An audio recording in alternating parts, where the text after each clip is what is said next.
Familias Unidas Misioneros del Amor de Dios se complace en presentar una más de las conferencias del Reverendo Carlos M. Santos e invitados. Dispónganse a participar y disfrutar de estos mensajes de crecimiento espiritual, formación humana y superación personal.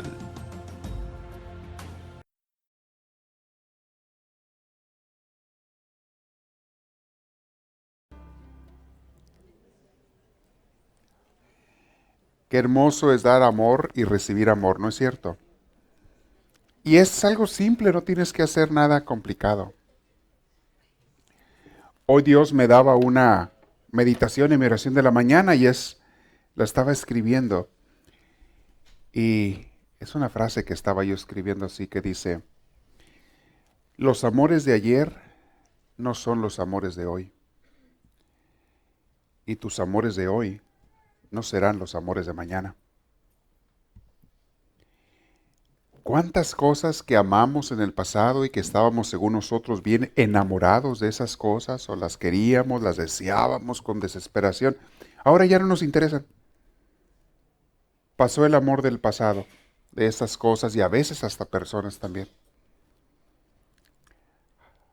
Igual, las cosas de la creación, de las criaturas de las que ahora estás encantado, emocionado, deseando o apegado a veces, que no debiera haber, pero estamos apegados, amando cosas, mañana ya no te van a interesar. Mañana serán otras. Los únicos amores que permanecen son aquellos que tú alimentas. Un amor que dejas de alimentar, como puede ser el amor de la pareja, el amor a Dios sobre todo, incluso a veces el amor a tus padres y hermanos o hijos. Los únicos amores que permanecen son los que tú sigues alimentando. Y también puede ser a cosas materiales. Pero los amores de por sí tienden a morir como las flores. Nacen, florecen, se ven muy hermosas, muy bonitas por un rato, un día, dos o lo que sea, y luego empiezan a morir y desaparecen. Así son los amores, porque así es el corazón humano, siempre buscando algo nuevo de qué enamorarse. Ese canto que tuvimos de meditación, Espérame por la mañana, lo hice un ringtone. ¿Saben todo lo que es un ringtone, verdad? El timbre de tu teléfono. Se lo pones al teléfono para que te timbre. Los smartphones que hay ahora, los teléfonos que ya todo el mundo trae o traemos, tú le puedes poner como te timbre y tú puedes poner tu propia música. Hay gente que trae la música de Pancho Villa, no sé qué traen ahí, otros las de Vicente Fernández y algunos traen la de Paquita del Barrio. Ahí se descubren algunas ahí que traen esa música. Entonces cuando les habla el ex, les timbra ese con la de Paquita de la del Barrio. Y ya ven cómo es la raza. Según el ex, le ponen eso, ¿verdad? Traía uno de mis sobrinos, cuando le hablaba a su mamá, cuando le habla, le puso un timbre tétrico. Así es desde teatro. Le puso un timbre cuando le habla a su mamá, porque siempre le da para regañarle, a ver dónde anda y qué anda haciendo. Y le puso así. Bueno, yo hice un timbre de esos con esa canción de Espérame por la mañana y lo pongo para la alarma. Entonces la alarma del celular igual, tú le pones cómo quieres que te timbre, con qué tipo de timbre, y lo pongo que me timbre con ese ringtone. Entonces me despierta con esa, Espérame por la mañana. Uy, me despierto inspirado cuando estoy. Ni me cuesta levantarme tanto cuando oigo esa música. Espérame por la mañana. Y ya empiezo mi oración luego con el mismo timbre. A veces no lo apago luego el despertador, porque quiero que siga la música así, estando gozándola. Bien bonito y luego ya la apago para empezar mi oración de la mañana. Pero los amores tú los haces. Y un amor que dejas de alimentar, como un fuego que dejas de ponerle leña, se apaga. Eso incluye el amor a Dios. Hay gente que un tiempo estuvo enamorada de Dios, el corazón suyo le ardía de amor por el Señor, y ahora están tan fríos, tan alejados de Dios, tan alejados a veces de la iglesia. Y dice, pero ¿cómo es posible? Si fue una persona que hasta me dio su testimonio. Hasta me inspiró cuando hablaba de Dios esa persona. ¿Y ahora dónde está? Como todas las cosas, si lo dejas de alimentar, se muere. Y es gente a veces que no desprecia a Dios, pero ya no tienen ese amor ese enamoramiento de los primeros tiempos. Como dice el Apocalipsis, dice el Señor, cómo extraño aquel amor que tú me tenías antes. Cómo extraño aquel amor de tu juventud que tú me tenías y que ahora has perdido. Así Dios extraña el amor de muchas gentes, ¿eh? Otros, gracias a Dios, están comenzando a descubrir el amor por Dios. Y allí entran muchos de ustedes. O quizá están en la lucha constante de estar alimentando ese amor por Dios y con Dios. Felicidades. Y es un amor que se tiene que alimentar toda la santa vida. Hasta el día que te encuentres con el Señor cara a cara. Allí no vas a batallar nada porque lo vas a estar viendo cara a cara. No podrás menos que caer totalmente enamorado de Él. Al verlo no podrás menos que enamorarte para siempre, de una manera inmensamente más grande. Pero en esta tierra somos humanos, somos de corazón débil y tenemos que estar alimentando los amores que queremos que perduren. Los amores a las cosas materiales, esos van y vienen, ni se preocupen. Pero a Dios, a las personas, especialmente a los seres queridos y a los hermanos en general de la iglesia, que es nuestra familia de Dios, hay que estar alimentando el amor para querernos. Y al igual que en toda relación, a veces puede haber fricciones, a veces puede haber alguna dificultad. No te atores en las fricciones. No te quedes en ellas. Camina adelante, bríncalas y déjalas como piedras del camino que se quedaron atrás. Ya ni les des preocupación, ya ni pienses en ellas. Camina, sigue adelante en ese caminar con Dios. Es algo hermoso. Llegas a tener fricciones con Dios o con otras personas, es normal. Pero no te preocupes, no te quedes allí, bríncala, déjala atrás. Nunca guardes rencores. Nunca quieras recordar dolores del pasado, cosas que te han hecho, porque eso es alimentar el odio o abrir la herida. Igual, así como tú tienes que alimentar el amor para que permanezca, también el odio se tiene que alimentar para que permanezca. La gente que tiene tiempo odiando a alguien, les aseguro y les garantizo que están de alguna manera alimentando ese odio, porque si dejaran de alimentarlo se moría. Con ideas, con pensamientos, con palabras que dices o te dicen, sigues alimentando, abriendo la herida y alimentando el odio. El odio, el corazón no quiere odiar para siempre y tampoco se quiere apegar a las cosas para siempre. Eso es parte del corazón libre que Dios nos dio. Pero bueno, ese es todo un tema que no pensaba dar hoy, nomás una breve introducción, como una enseñanza más de las que muchas que podemos recibir. Vamos a ir a la Biblia, lo que estamos estudiando. Estamos en Génesis, el primerito libro de la Biblia. Y también es el primero del Pentateuco. Los primeros 5 libros de la Biblia, les recuerdo, se llaman el Pentateuco. Los judíos los conocen como la ley. Los libros de la ley, o Torah. En hebreo es Torah. Los libros de la ley son esos 5 libros. Son muy importantes para los judíos y quizá para la mayoría de ellos son los más importantes de todos. Porque en esos libros están las leyes por las que ellos se rigen. Aparte del origen, como ellos lo narran, de la creación, el nacimiento del pueblo de Israel con Abraham, que es lo que vamos a ver hoy. Las historias de antes de Abraham, luego Abraham, los descendientes de Abraham, nacimiento del pueblo de Dios, su ida a Egipto y el crecimiento en Egipto, luego el gran Moisés, que es el caudillo de ellos, el profeta principal de ellos, es Moisés. Así como para los cristianos es Cristo, para ellos es Moisés, el personaje más importante como profeta de Dios. Entonces, todo eso está en esos 5 libros, más las leyes de los sacerdotes, cómo se iba a regir el pueblo, las leyes litúrgicas de su iglesia también.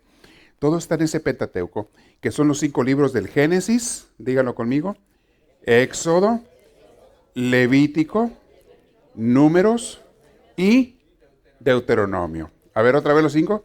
Génesis, Éxodo, Levítico, Números y Deuteronomio. Para los judíos son los libros de la ley. Por eso ese Pentateuco es muy importante y tenemos que conocerlo. Los libros que marcan las leyes de ellos. Le conocen así como el Torah. Luego después siguen los libros históricos y libros proféticos, libros sapienciales. Viene después en el Antiguo Testamento. Todo eso antes de llegar al Nuevo Testamento. Pero ya veremos esos libros después. Pero estos primeros 5 son como el cimiento para los judíos. ¿Ok? Que les quede claro. Y no se les olvide que el Antiguo Testamento sigue siendo la Biblia de los judíos. Lo ha sido por miles de años y la sigue siendo. La base de sus creencias y de su religión. Y hasta de su pueblo.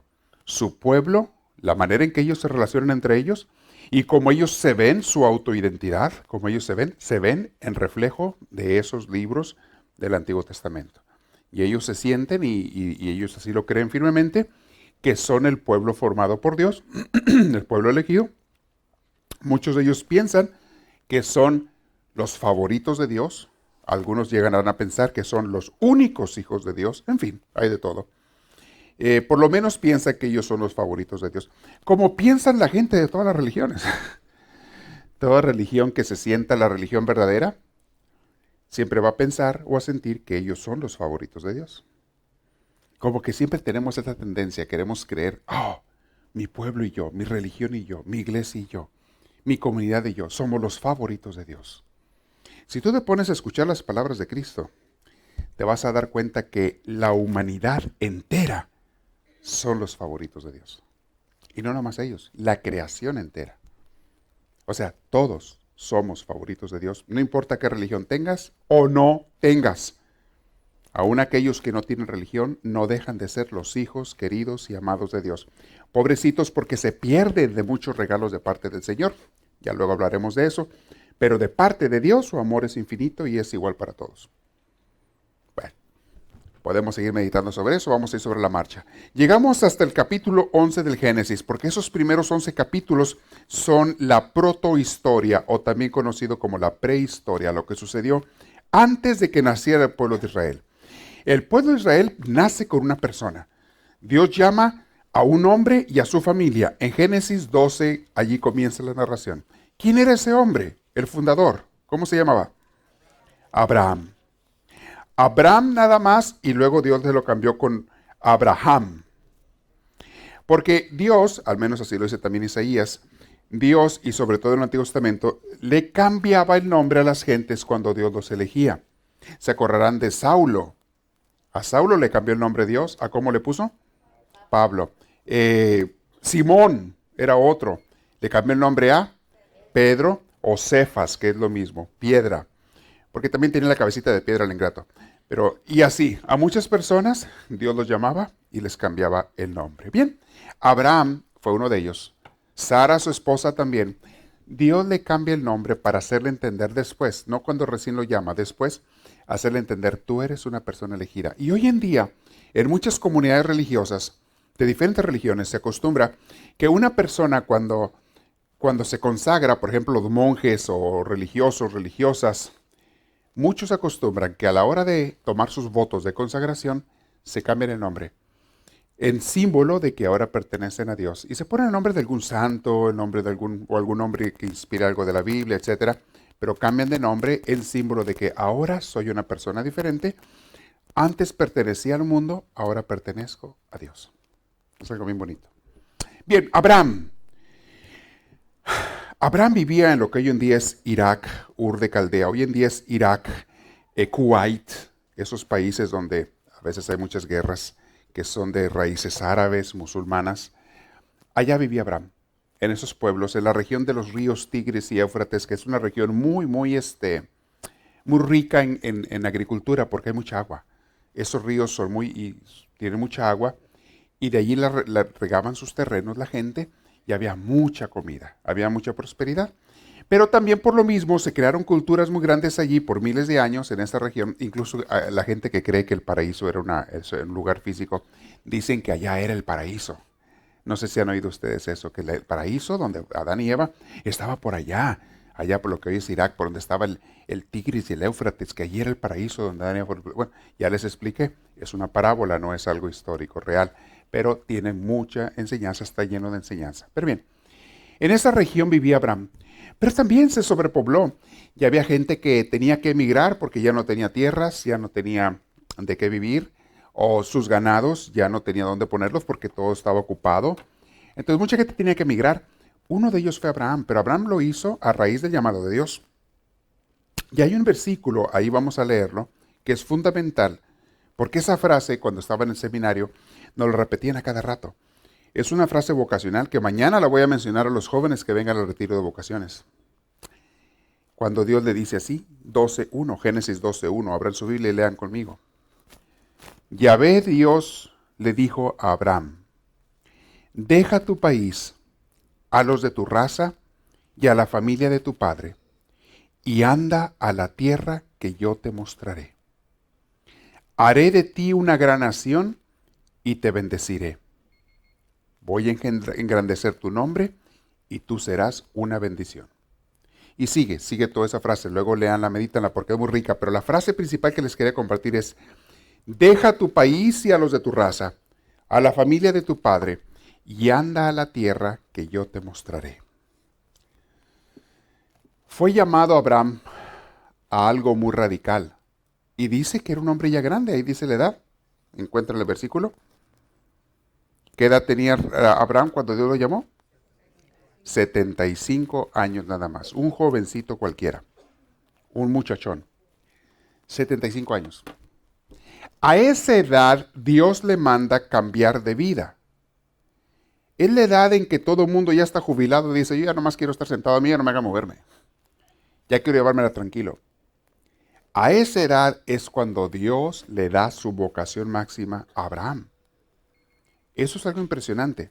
Pero no cualquier vocación, no fue de que, aquí en tu tierra vas a ser un profeta mío. No. Desenráizate. Salte de aquí. Vete a otro lugar porque te tengo un lugar destinado. Emigrar. Muchos de nosotros o de ustedes les ha tocado emigrar de un país a otro. Y saben que no es fácil. Y eso que no estamos a tantas distancias y que ahora hay aviones y cuánta comunicación, pero el dejar tu país, dejar tu raza, dejar tu pueblo, dejar tu familia, no es tan fácil. Irte a una tierra desconocida, en el caso de Abraham, no sabía ni a dónde iba. Muchos de los que emigran en este país de Estados Unidos tienen la idea de dónde van y tienen parientes allá. Abraham ni eso. Abraham salió con su familia y con su sobrino Lot y la familia de Lot, con sus posesiones, tenían ganados. No era pobre, tenía de qué vivir, tenía bastantes ganados y demás. Pero salió y dejó todo, dejó su familia, su raza, su país, su lengua, todo atrás para irse a un lugar nuevo. Allí comienza el Génesis y nos narra cómo Dios formó al pueblo de Israel a raíz de este hombre. Le promete una gran descendencia. También Dios promete cosas que a veces parecen imposibles. Él y su esposa nunca habían podido tener familia. Su esposa era mucho más joven que él, Sara, pero no habían podido tener familia. Y se fueron a otra tierra, con la promesa de que iban a tener mucha familia. Hay cosas que Dios ofrece y promete que suenan muy ilógicas, pero si tú obedeces a los llamados de Dios, Dios no te va a fallar. Y en su momento correcto y concreto, cuando Él sabe, te va a dar lo que necesitas. Es algo importantísimo. Y ténganlo en cuenta ustedes para sus vidas. Tenemos mucho que aprender de Abraham y del llamado de Abraham. Y a veces Dios te pide cosas difíciles. Más adelante vamos a ver lo que le pidió. Cuando ya por fin tiene un hijo, porque pasaron años de la promesa a que tuvo su primer hijo, pasaron años. Cuando por fin tiene su hijo, le pide a Dios que se lo sacrifique. Si ustedes se acuerdan en aquella prueba, como si fuera un corderito de ofrendas. Y a Abraham le cuesta el alma, pero obedece. Pero gracias a Dios era nomás una prueba. Antes de que lo sacrificara, Dios lo para por medio de un ángel. Esto habla el Génesis. Todo el libro del Génesis es tan colorido, tan lleno de historias que todos recordamos desde nuestra infancia. Y son las historias que más se te quedan grabadas en la mente. Vamos a seguir viendo las otras para que tengan la idea del Génesis. Denle para adelante. Génesis 13:5. Vamos a leer los títulos que hay allí en ese libro. Se tienen que separar en un tiempo Abraham y Lot porque llegó un momento en que ya sus rebaños tenían conflicto, eran mucho ganado en una misma área. Por cuestiones de alimento para los animales y para que no se pelearan las familias también, tuvieron que separarse. Luego aparece un sacerdote allí, Abraham y Melquisedec, en 14:14. Todo esto es la historia de Abraham. Luego, en el 15:1, la alianza de Dios con Abraham. En el 16, como pasaron años y no tenía familia, Sara le dice: oye Abraham, se me hace que la promesa que Dios te hizo no es conmigo porque yo soy estéril. A lo mejor es con la sirvienta. Únete a ella y ten la familia, que en aquel entonces era muy común que los hombres tenían no una mujer, muchas mujeres, varias esposas. Abraham tuvo varias. Y para ella era algo normal, para Sara, o sea, no era nada raro. O sea, ¿sabes qué? A lo mejor no es conmigo, ¿no? Búscale por otro lado. Y ahí está mi sirvienta. Entonces sí se une con ella y si tienen un hijo que se llama Ismael, dice la tradición que, porque ya después cuando Dios le concede su hijo a Sara, porque Dios le dice, no era por ahí, Abraham y Sara, no era por allí. Yo les prometí descendencia a ustedes dos. Hay veces que le queremos ayudar a Dios, ¿eh? Sí. Señor, se me hace que tú no sabes. Como que tú no, déjame te doy una ayudita, ¿eh?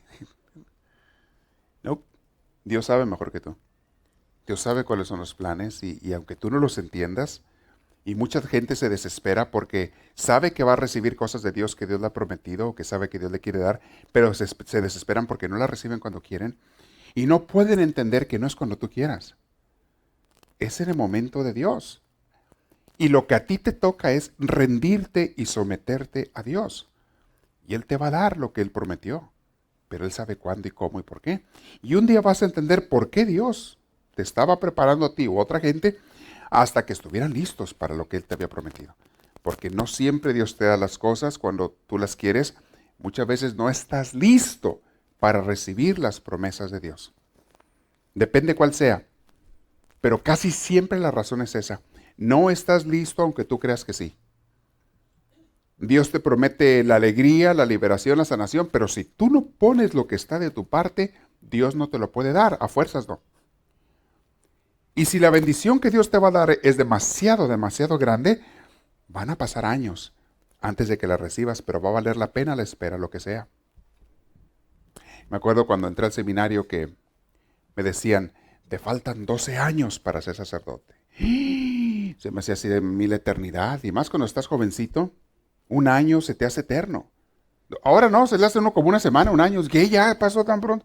Ya de grande se te hacen los años que pasan volando, pero de niño, de joven, los años se te hacen eternos. Y cuando a mí me decían, en 12 años, si Dios quiere, vas a ser sacerdote, se me hacía eterno.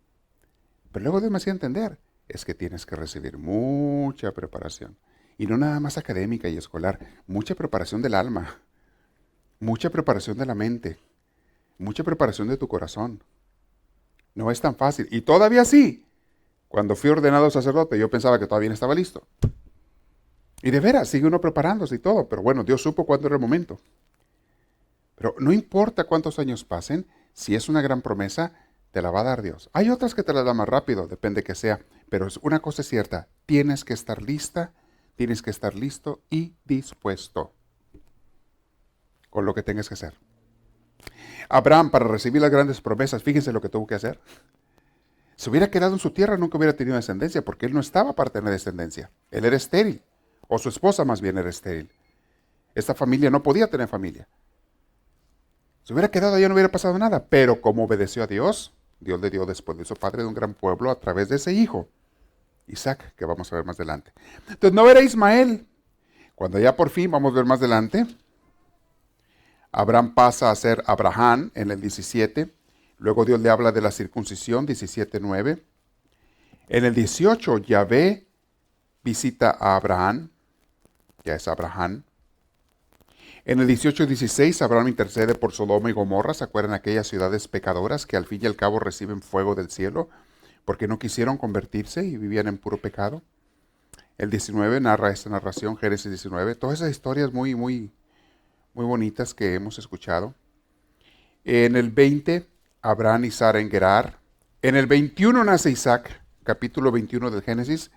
El nacimiento de Isaac, por fin, viene el hijo que les había prometido Dios. Cuando Sara se ve que tiene su hijo, corre a la sirvienta con todo y su hijo al desierto, los manda. Por eso dicen, se fueron al desierto ellos. Y dicen que de ahí vienen los descendientes, son los árabes, dice la tradición. Los árabes vienen de Ismael y los judíos de Isaac, que son entre ellos medios hermanos. Y es curioso porque en la vida real, en la actualidad, se odian a muerte unos a otros. Y están en constante guerra, queriéndose destruir. Han tenido varias guerras, judíos contra árabes. Árabes no me refiero nomás a los de Arabia. Por árabes se refiere a todos los de la Palestina, Siria, Saudi Arabia, lo que viene siendo incluso Irak, Irán, Afganistán. Son países descendientes de los árabes, de esas razas árabes. Bueno, ahí viene la historia de ellos. Abraham despide a Agar, la pobre, la mamá de Ismael, se van al desierto. En el 22 nos habla del sacrificio de Isaac, cuando Dios le dice, sacrifícame ese niño, como prueba. En el 23 habla de la tumba de Abraham y Sara, cuando muere Sara.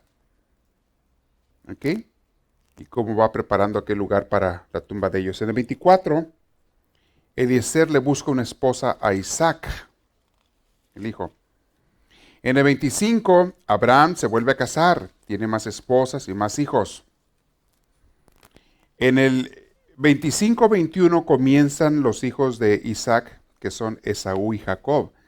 Nacen como cuates, pero Esaú nace primero que Jacob. Por lo tanto, él merecía ser el mayor, y entre los judíos, ser el mayor significaba él la cabeza de la familia. El varón, el hombre mayor de los hijos, siempre iba a ser el descendiente de la familia, como quien dice el que iba a llevar el apellido. Los otros, eso es costumbre judía. Los otros no importaban tanto. Y las pobres mujeres, menos. Las mujeres no les daban ninguna importancia. Los únicos que llevaban eran los hombres, y de ellos el mayor llevaba la descendencia, el apellido, etcétera, que le llamaban la primogenitura. Que curiosamente, conocen la historia muy florida, donde Jacob le roba la primogenitura a su hermano Esaú, de alguna manera, con engañitos y cosas, hace que el papá, antes de morir, Isaac, le dé la bendición, porque tenía que darle la bendición, era como la herencia. Le pone la mano encima, ya estaba ciego, no sabía quién era. ¿Se acuerdan de la historia? ¿Sí? ¿Se acuerdan? Ni para qué se los cuento, ¿verdad? Se los sabe muy bien, ¿verdad? Que Esaú era velludo, muy velludo, y Jacob era lampiño. Esaú era chambeador y Jacob era un flogonazo. Bueno, era el consentido de mami Jacob. Y Esaú andaba chambeando y un día llegó bien cansado del campo y Dios, traía mucho hambre y había hecho un plato de lentejas bien rico Jacob, porque se la pasaba en la casa, era un faldero de la mamá, Jacob. Y entonces le dice, oye, dame un plato de lentejas. Dice, sí, pero con una condición, aquel bien abusado. ¿Te lo cambio por la primogenitura? Sí, hombre, aquel, pues, dame el plato. Se lo comió. Pensó que era broma, pero no era broma. Después, con ayuda de la mamá, alcahueta, por ahí hay algunas así, no aquí, ¿verdad? En otros lados, le roba la primogenitura, porque este era el consentido de la mamá, Jacob, le roba la primogenitura a su hermano, y luego tiene que salir huyendo, porque el hermano lo iba a matar, que le había robado lo que más valía para ellos, la primogenitura. Bueno, viene toda la historia de ellos, léanla si quieren, está muy interesante, ahí están los capítulos.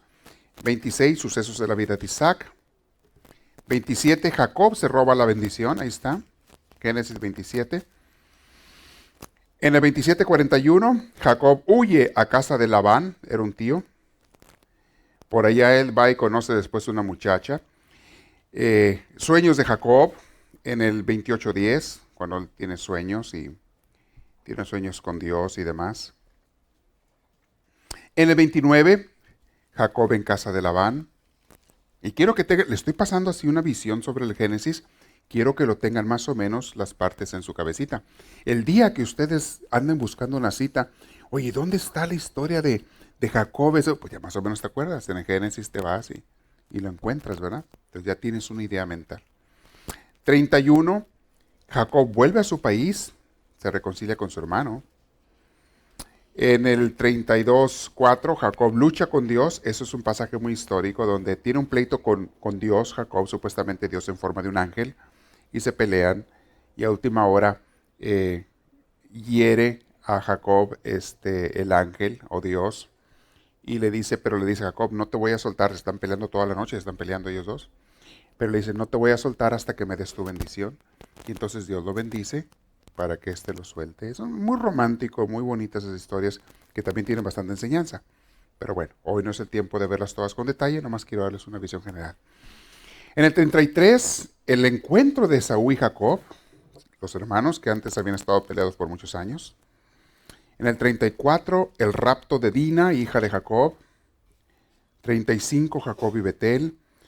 En el 35-23, aquí voy a hacer una pausa, están los 12 hijos de Jacob.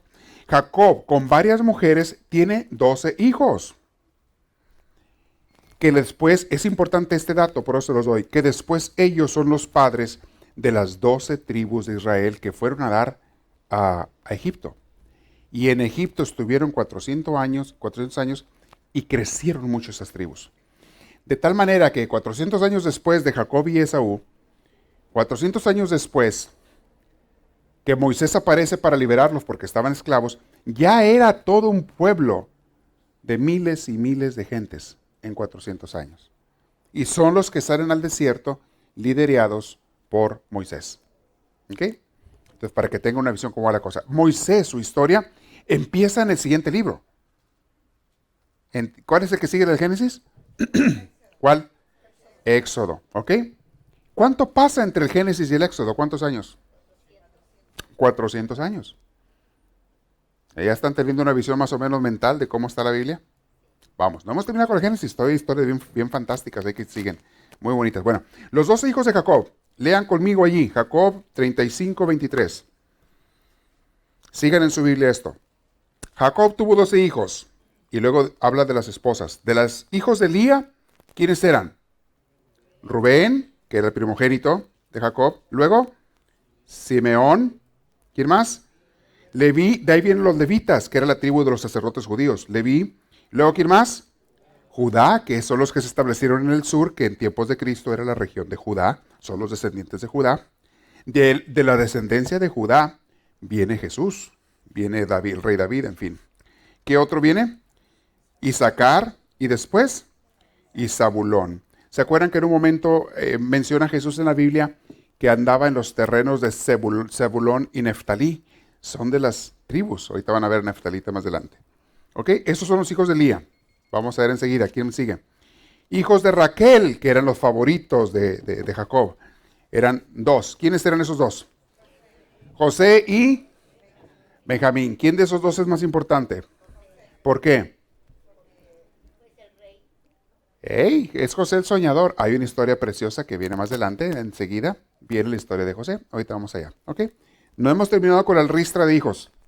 Hijos de Bilá, la sirvienta de Raquel. Fíjense, porque también las sirvientas las hacían de esposas. Hijos de Bilá, la sirvienta de Raquel. ¿Quiénes son? Dan y Neftalí. Los hijos de Selfa, la sirvienta de Lía. ¿Quiénes son? Gad y Aser. ¿Ok? Estos son los 12 hijos de Jacob. En el 36 habla un poquito de Esaú, padre de los edomitas. Y luego en el 37 empieza la fabulosa historia ¿de quién? De José. Génesis 37. José era uno de los hijos de Jacob, pero era como quien dice su consentido. Entonces viene la historia de José y sus hermanos. ¿Se acuerdan cómo él soñaba? Él les decía, pero también era el chismoso, le decía a su papá cuando se portaban mal los hermanos. Y además como tenían sueños, lo odiaban sus hermanos. En fin, como era el favorito, viene la historia que lo venden, ¿se acuerdan? En el 12. Génesis 37:12, vendido por sus hermanos. En el 38, historia de Judá y Tamar. Seguimos más adelante. En el 40 ya está en Egipto de esclavo y se pone a interpretar los sueños de los personajes importantes ahí del faraón y demás, de sus ayudantes, especialmente, ahorita vamos a ver más adelante. En el 41, los sueños del faraón le interpreta. En el 41:37, José como primer ministro. En el 42, bueno, antes ahí viene la traición que le hacen a José, cómo lo meten a la cárcel, porque una mujer, la mujer de su jefe lo quería seducir. Total, lo meten a la cárcel, en fin. En el 42 viene la historia cuando los hijos de Jacob, o sea, los hermanos de José, bajan a Egipto porque tenían hambre a comprar trigo. ¿Y se acuerdan de toda esa historia tan fenomenal, está preciosa? En el 43 está el segundo viaje a Egipto de esta familia, de los hermanos. Cómo se les esconde, cómo no lo reconocen, cómo él les hace unos trucos, cómo él los acusa de ladrones para quedarse con el hermano de él, el más chico, y para que luego le traigan a su papá, cómo luego se reconcilia, los perdona, ellos se mueren de miedo porque se dan cuenta que era José, y era el segundo del faraón. Entonces la copa de José en el 44. En el 45 José se da a conocer, Génesis 45 con sus hermanos. Se sueltan todos llor y llor en el palacio cuando él se da a conocer y los perdona y abraza a su papá, que ya estaba muy anciano, a Jacob. Génesis 46, Jacob baja a Egipto, ahí es donde se los traen. En el 46-28, el encuentro de Jacob con José. 47:7, los hijos de Jacob en Egipto. En el 48, Jacob adopta a los hijos de José. 49, las bendiciones de Jacob. En el 49:28 muere Jacob, dice muerte y funerales de Jacob. Y en el 50:15 los últimos años de José. Allí termina en el capítulo 50 el libro del Génesis. ¿Ya lo tiene más o menos en su mente visualizado?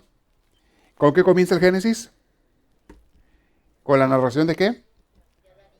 De la creación. Antes de Adán y Eva hay otra narración de la creación, que es cuando Dios crea el mundo en 6 días y el séptimo descansa. ¿Se acuerdan que hay más de una narración? Luego viene otra narración de la creación donde se menciona Adán y Eva. Luego vienen las historias, todo eso es la protohistoria, la prehistoria. Eso viene. Luego viene, acuérdense del diluvio, viene, ¿qué otro pasaje? La Torre de Babel. Todo eso sucede en los primeros 11 capítulos. Y en el 12, lo que vimos el día de hoy, comienza la historia de Israel. ¿Con quién empieza? Con Abraham. La historia de él cuando sale, Lot, Sodoma y Gomorra, que él trata de interceder por ellos, Melquisedec, luego cuando, ahí está también cuando se van a Egipto a tratar de sobrevivir unos años, luego regresan de Egipto, Sara y Abraham, luego no tienen familia y tiene un hijo con Agar, la sirvienta, y luego después, por fin tiene familia con su mujer, con Sara, que es lo que Dios quería, le pide el sacrificio. Sara expulsa a Agar, bueno, hace que Abraham la expulse, se va al desierto, Agar e Ismael, su hijo. Luego Abraham tiene por fin a este hijo, a Isaac. Isaac, después viene la historia de él, que tiene 2 hijos, que son ¿quién? ¿El mayor quién es? Esaú, y el segundo, Jacob. Jacob le roba la primogenitura a Esaú. Le estoy repitiendo todo para que se lo memoricen, ¿eh? Porque ahorita se lo voy a preguntar enseguida, ¿eh? Ya no se lo voy a repetir otra vez. Ahora le voy a preguntar. Jacob le roba la primogenitura a Esaú. Jacob sale corriendo. Luego va a ir por allá con su tío Labán.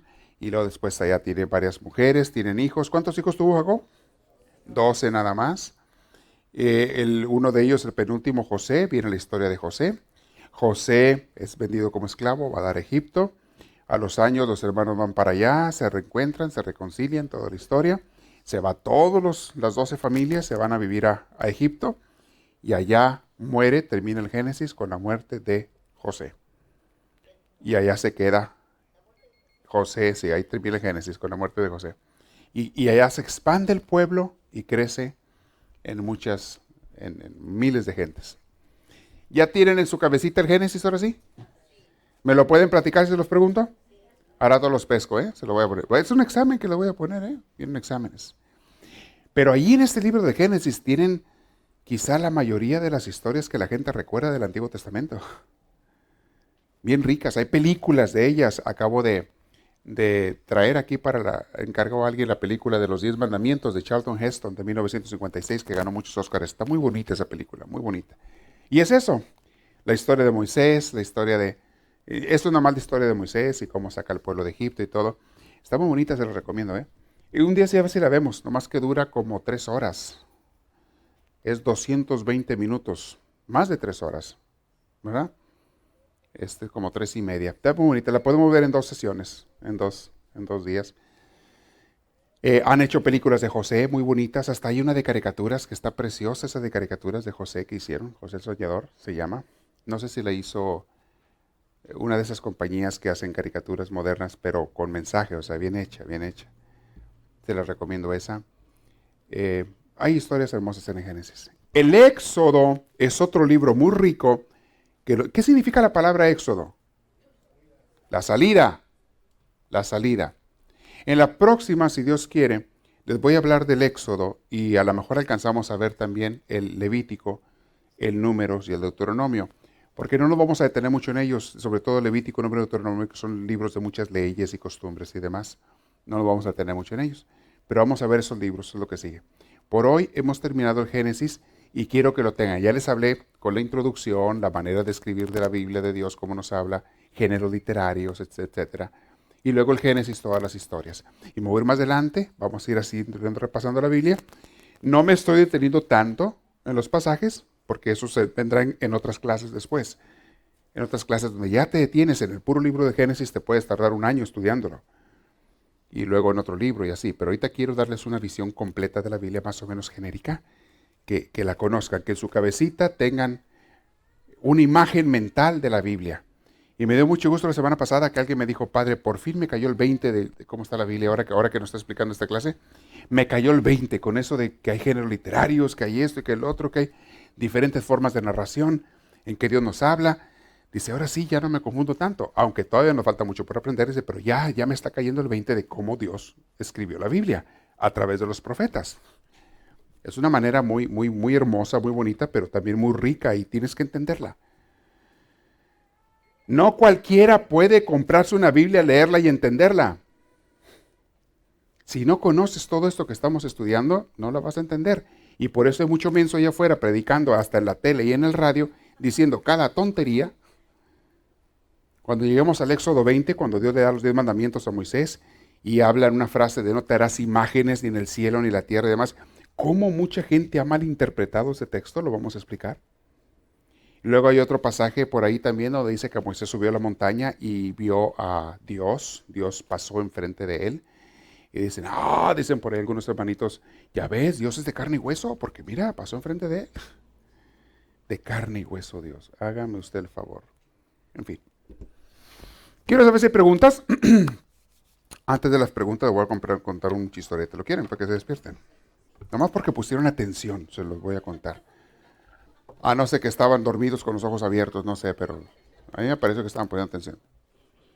Dicen que una vez se mueren por ahí andando las maldades en la parranda y demás, un alemán, un hindú y un mexicano. Se murieron cuando andaban en la vagancia esos ingratos. Oye, no, pues derechito, como andaban mal, fueron a dar al infierno. Ándele. Y lo recibe ahí un asistente de Don Sata. En la antesala ahí, la recepción. Ya vinieron, ya que ellos, ay caray, ¿de veras nos tocó sí les tocó el infierno? No, pero no es posible, no somos tan malos. No, si andaban en la maldad ustedes, ¿cómo que no? Andaban portándose mal ustedes. Por eso van a entrar al infierno. Pero miren, como no eran tan malos, Don Sata les va a dar una oportunidad a los tres. Les va a poner una prueba. Y si pasan la prueba, van a entrar, los va a dejar irse al cielo. De veras, ¿y cuál es la prueba? Dice, mañana va a ser la prueba, pero miren, la prueba va a consistir en esto. ¿Saben que Don Sata está estrenando un chicotito nuevo que se acaba de mandar a hacer? Y lo bueno de este chicotito que se hizo así de pura lumbre es que cuando te tira, él le gusta dar las azotes en la espalda a los condenados. Pero antes los condenados se tapaban con piedras y con no sé qué en la espalda para que no les pegara Don Sata. Y este chicote que se hizo Don Sata, aunque traigas una piedra, te pasa el dolor como si fuera lumbre hasta la espalda con ese chicote. Entonces lo va a estrenar con ustedes. Mañana dijo Don Sata que lo va a estrenar con ustedes. Pero tienen todo este día para prepararse. Incluso a ver cómo le hacen, pónganse lo que quieran en la espalda porque Don Sata va a probar su chicote. Se pueden poner mañana lo que quieran, pero tienen esto. Estaban ahí en la antesala, todavía no había nada, era más una antesala común y corriente. El alemán, pues buenos para pensar, inteligentes, se fue corriendo y dijo, déjame buscar aquí algo para ver qué hallo, para ponerme en la espalda mañana para protegerme de Don Sata. Oye, se encontró unas palmeras el alemán y empezó a cortar las palmas y a tejer hojas y palmas y se hizo una colchota gruesota de puras palmas para ponerse en la espalda y a ver si con esto me protejo. Y estuvo trabajando toda la noche, ni durmió el alemán por estar trabajando. El hindú se puso a meditar. Dijo, no, a mí me enseñaron que el dolor se supera con la meditación y voy a estar medite toda la noche para superarme del dolor mañana. Yo no ocupo nada. El mexicano dijo, ni la creo. Ya me voy a dormir. A lo mejor ni hay infierno, hombre, yo ni creo que hay infierno. Es puro cuento ese Don Sata. Este que vino aquí era un disfrazado. Ya me voy a dormir. Ya fue a dormir el mexicano. Al día siguiente, dicho y hecho. Los despiertan a los tres, están ahí en la antesala. Y bueno, viene por ahí el diablito y abre unas puertotas del tamaño de 2 pisos de alto. Y donde las abre nomás rechinan las puertas como bisagras viejas, como las de las casas de ustedes. Digo, unas casas de por ahí.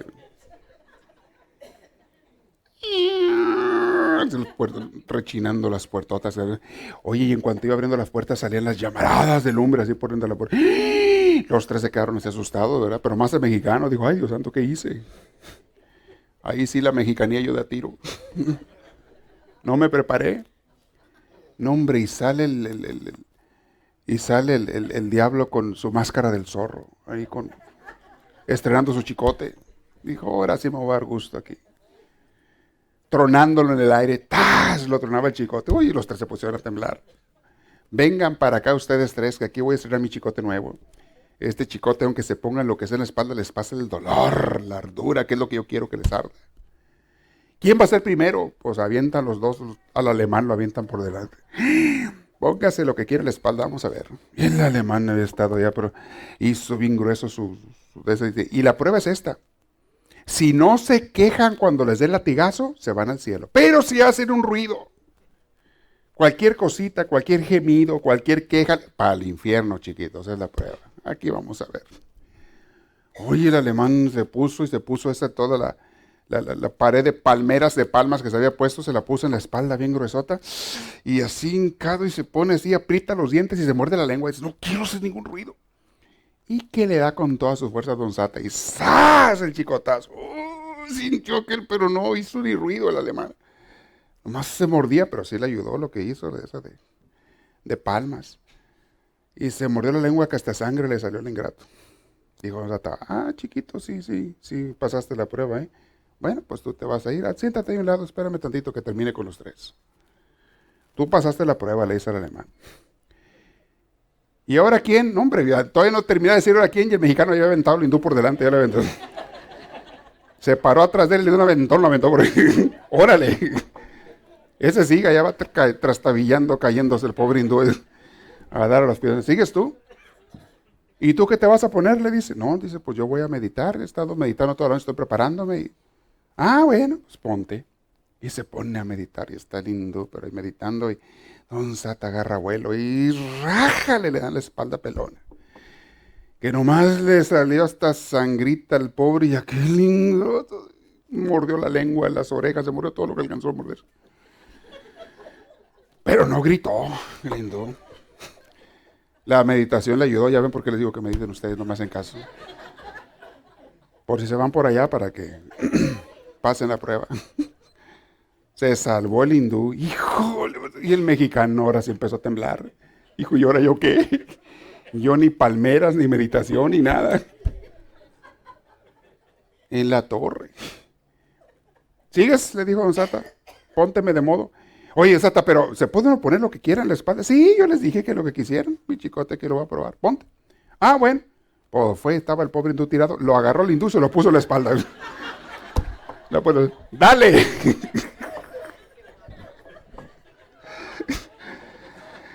Pobre hindú le iba a tocar doble. No vayan a hacer eso ustedes, no sean tramposos. Aunque no les voy a contar. Ok. Preguntas de la clase, de lo que estuve viendo, el Génesis. La segunda parte del Génesis. Eso que les acabo de contar no está en la Biblia, no van a decir, el Padre dijo que está. No lo saqué de ahí. Vamos a ver, si alguien tiene una pregunta, levante la mano, le van a arrimar el micrófono para que con toda confianza y sin vergüenza hagan sus preguntas. ¿Alguien tiene de lo que vimos de Génesis? ¿Está claro? ¿Hay alguna duda? Aprovechen y acuérdense que todas las preguntas son buenas porque no les sirve nomás al que pregunta, también a otra gente que oye. ¿No hay nada? ¿Todo bien? Acá está una adelante. Vamos a ver. Ahí viene el micrófono. Y de una vez vaya, si alguien más tiene otra pregunta, levante la mano para ir sabiendo dónde va a ir enseguida el micrófono. Ok. Dice mi esposa que cómo se llamaba el mexicano. Creo que José o algo así. Creo que así se llamaba. Así es. Usted ya sabía quién era del que estaba hablando. Ok. Ya sabe, las mujeres son intuitivas, ellas saben de quién estoy hablando. Ok, ¿quién se va al infierno? ¿Quién sigue por ahí? Acá está otra, muy bien.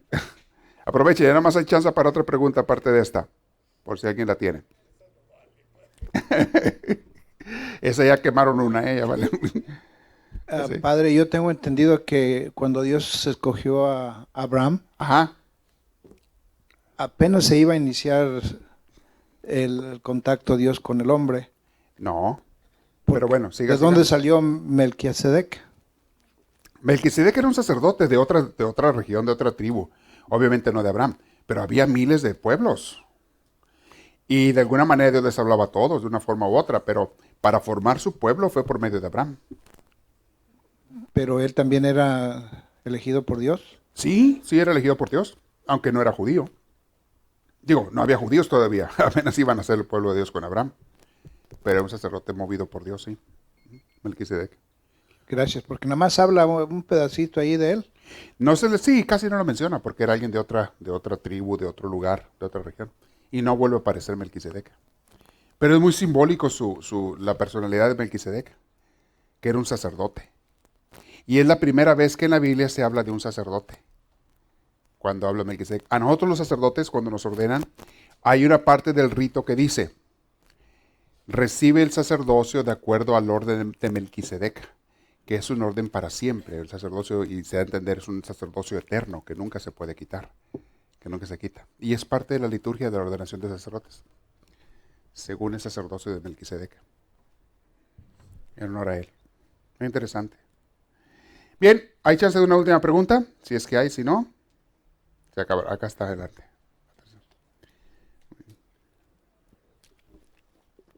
Vamos a ver. Padre, entonces al decir que era para formar su pueblo, quiere decir que allí ya estaba Dios creando su pueblo para la venida de Jesús. Exactamente. Toda la idea de Dios de formar un pueblo era para allí mandar a su hijo un día. Para eso quería formar un pueblo. Ahora, sabemos que ese pueblo en general no lo reconoció, en su mayoría, al Hijo de Dios. Por eso, de alguna manera, Dios, digámoslo así, por usar términos de los judíos, la primogenitura que le había dado a los judíos se la pasó a toda la humanidad. Y bueno, los cristianos decimos ahora nosotros somos el pueblo elegido de Dios. En realidad todos somos de Dios. Pero claro, ¿dónde está la palabra de Dios? ¿Dónde se nos está manifestando Dios? Es a través del cristianismo. Aunque Dios habla de todas maneras, a todas formas, a muchas gentes y todo. Sin embargo, en el cristianismo tenemos la enseñanza de Cristo, que es el Hijo de Dios. Y eso le hace una diferencia inmensa en comparación con todas las demás religiones. Aunque Dios le hable a la gente de otras religiones, no tienen ellos la Biblia si no son cristianos. No tienen las palabras de Cristo. Y ha habido líderes religiosos como Buda, como Confucio, como Mahoma. Ha habido fundadores de ramas religiosas que tienen sus cosas muy buenas, pero ninguno de ellos se compara con Cristo. En cuanto a lo que hizo Cristo, lo que nos dejó Cristo, incluso el hecho de haber muerto como murió Cristo, Buda no murió así, ni Mahoma. Ellos murieron tranquilitos, ahí rodeados de sus discípulos, bien en paz, bien a gusto. Ellos murieron bien, tranquilos. La manera en que murió Cristo para salvarnos es muy, muy, muy diferente. En otras palabras, no hay otro Cristo. No hay otro fundador de toda una corriente de seguidores de Dios como Cristo. No hay. Nada que se le compare. El Islam no se puede comparar con el cristianismo. El judaísmo tampoco, porque su máximo profeta es Moisés, como vamos a ver.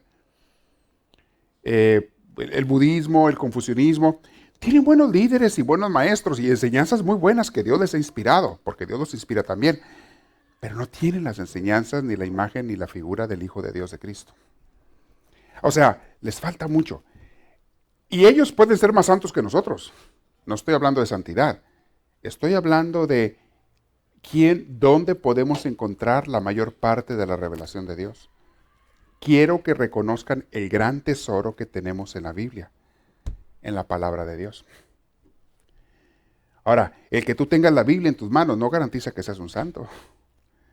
Es el amor a Dios y el amor al prójimo en la religión que sea lo que te va a hacer un santo. Eso lo sabemos.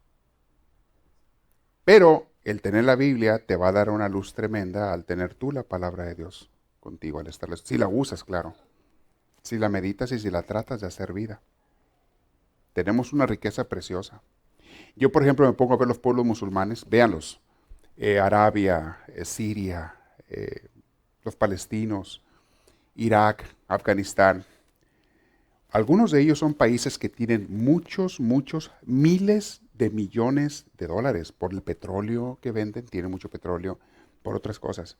Tienen riquezas exorbitantes muchos de sus miembros. ¿Cuándo han oído ustedes que andan misioneros árabes dándole de comer a gente pobre en África? Levantando a gente, ahora que hubo el tsunami de Japón, ¿dónde oyeron ustedes que andaban los árabes ahí ayudando a los pobres ahí que estaban muriéndose por el tsunami o en el otro tsunami que hubo antes en Indonesia? Ni entre ellos se ayudan cuando se afectan unos. En esa cultura, en esa religión, no se predica mucho o nada el amor al prójimo. Ahí es el amor a mí mismo. Y no quiero decir que los cristianos seamos más santos, porque los cristianos sabemos muchos diablos, hay muchos diablos entre los cristianos, gente muy mala ha habido siempre.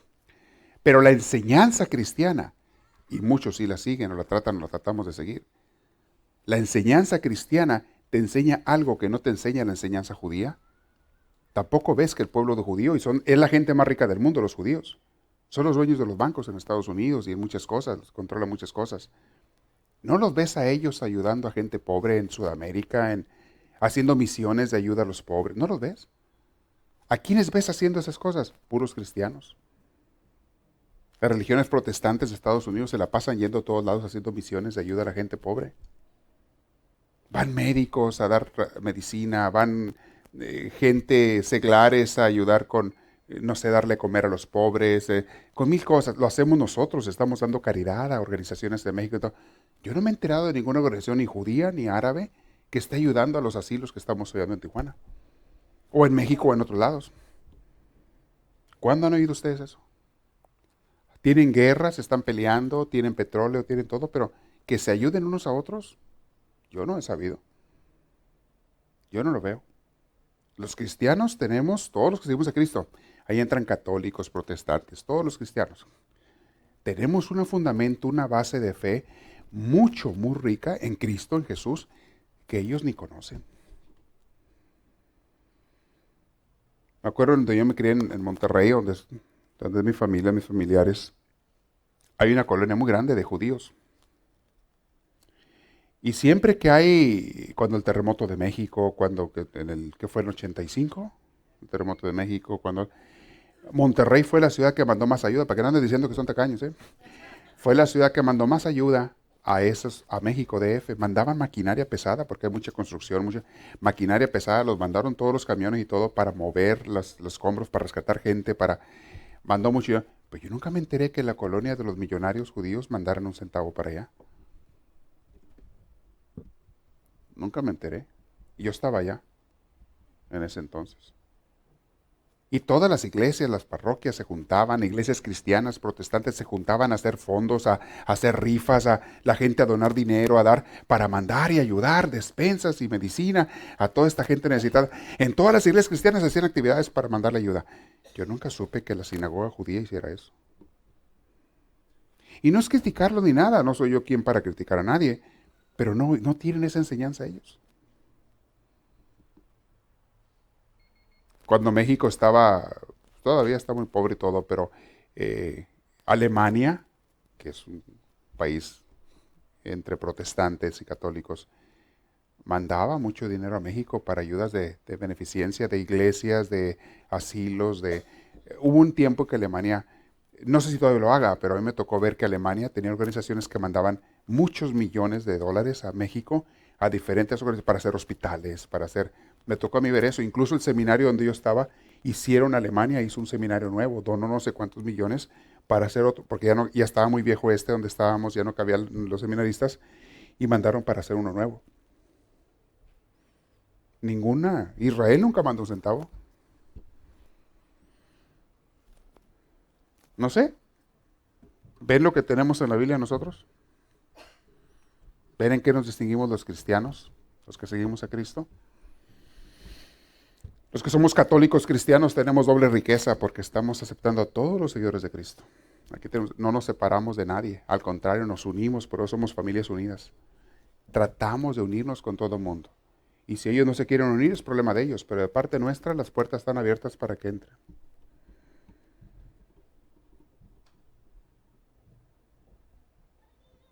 Creo que ya les estoy dando otro tema, ¿verdad? ¿Están callados porque ya los aburrí o porque están atentos? ¿No? Siempre hay mucho que aprender, ¿eh? Siempre hay mucho que aprender. Les tengo más enseñanza para la próxima. Y aún hay más, decía don Raúl. ¿Vi una mano por ahí levantada o me imaginé? ¿No? Alguien que estornudó. Ok. Bien, ¿hay avisos finales?